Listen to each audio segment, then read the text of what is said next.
Donald Trump's health is trending again today as a result of an embarrassing Alzheimer's gaffe and his own utterances about his demise, and I have the full story for you next. Hello, I'm Dan, and welcome to Occupy Democrats. To get all of our reports about Trump's oddly urgent destruction of our democracy and what it may be signaling, please hit that subscribe button. Let's begin this report with two healthcare professionals sounding the Trump alarm based on their experience, and then I'll share what Trump himself said to New York Magazine that reveals the slide he's on and his obsessive thoughts about it. Let's compare how Donald Trump spoke way back in 1988 and how he spoke the other day. Here's two clips back to back. They come over here, they sell their cars, their VCRs, they knock the hell out of our companies. And hey, I have tremendous respect for the Japanese people. I mean, you can respect somebody that's beating the hell out of you, but they are beating the hell out of this country. Going to be defending Canada. Canada gets a lot of freebies from us, by the way. They should be grateful also, but they're not. I watched your Prime Minister yesterday. He wasn't so grateful. But they should be grateful to us. Canada lives because of the United States. Remember that. He is able to, in the first video in 1988, inhibit saying anything bad about Japan, saying I have great respect for Japan. He was able to connect one example to the next. And then in the current video in 2026, he's basically on a global stage calling Mark Carney a piece of shit. And that is frontotemporal dementia, or really any dementia, because it's disinhibition, where the frontal lobe and all the high-level things that we have the frontal lobe for is deteriorating in Trump. And so then you also have how he is saying things. His motor speech is way off. His prosody and intonation, his breathing is all off. He was like running out of breath after short sentences, and that is not a good sign.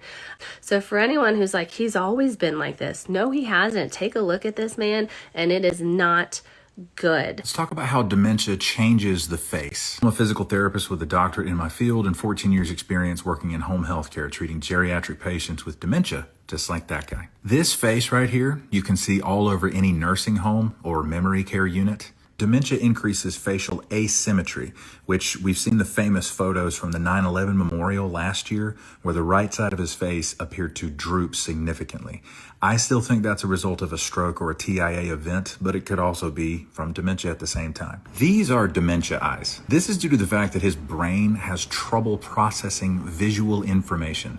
It's leading to the glassy-eyed or vacant facial expression. Dementia also increases facial aging, which is why the makeup has turned it up a notch the last couple of months, because underneath all that, he actually looks like a corpse.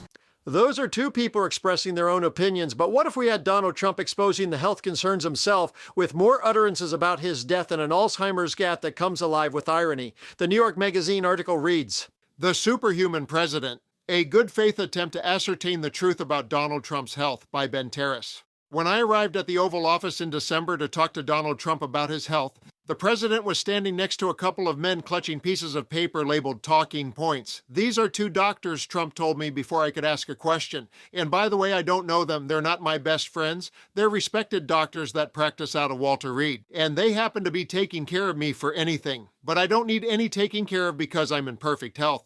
I hate to waste a lot of time on this, but if you're going to write a bad story about my health, I'm going to sue the ass off of New York Magazine. There will be a time when you can write that story, maybe in 2 years, 3 years, 5 years. 5 years, no one is going to care, I guess. Go ahead and sit down." Despite the president's protests, the White House realizes that the time to talk about his health is now. Speculation about his fitness for office is rampant. Armchair physicians have given him months and sometimes even days to live. That right there looks like a leg bag for a urinary catheter. A physical therapist claimed in an Instagram with 19 million views, pointing to a bulge in Trump's pants.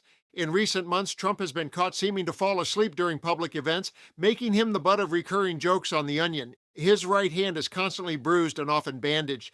In July, his ankles swelled up like the Michelin Man, a symptom, his doctor said, of chronic venous insufficiency, a common circulatory condition. Trump has acknowledged that he will in fact cease to exist one day. At Mar-a-Lago last year, with televisions tuned to former President Jimmy Carter's body lying in state at the U.S. Capitol, Trump surprised people in the room when he said, according to a person familiar with his comments, "You know, within 10 years, that will be me." As Trump approaches 80, he has been sharing anecdotes about his father, according to another senior White House official, and how it wasn't until his old man retired that he truly started to act like the old man he actually was. In this way, Trump appears to believe that having the job of President of the United States is giving him life. He had an expression that I always remembered, Trump told me in the Oval Office: to retire is to expire. Fred Trump died in 1999 at age 93. He had, Trump said, a heart that couldn't be stopped with almost no health conditions to speak of throughout his long life. He had one problem, Trump said. At a certain age, about 86, 87, he started getting, what do they call it? He pointed to his forehead and looked to his press secretary for the word that escaped him. Alzheimer's, Levitt said. Like an Alzheimer's thing, Trump said. Well, I don't have it. And he barely sleeps. There are members of his team who worry his lifestyle may not be sustainable in the long term. He will collapse, a senior staffer said, referring to his need for weekend naps. Trump, however, brushes off any suggestion that he should get more rest. I think 5 hours is plenty, he said. Those are just the highlights. For the full story, visit nymag.com. Caroline, what's the word for Alzheimer's? Oh, Alzheimer's? A tremendous word. Oh, and another thing. What's the word for Alzheimer's? This is your hostile, tired, racist, and cognitively challenged commander-in-chief, and it's not going to end well.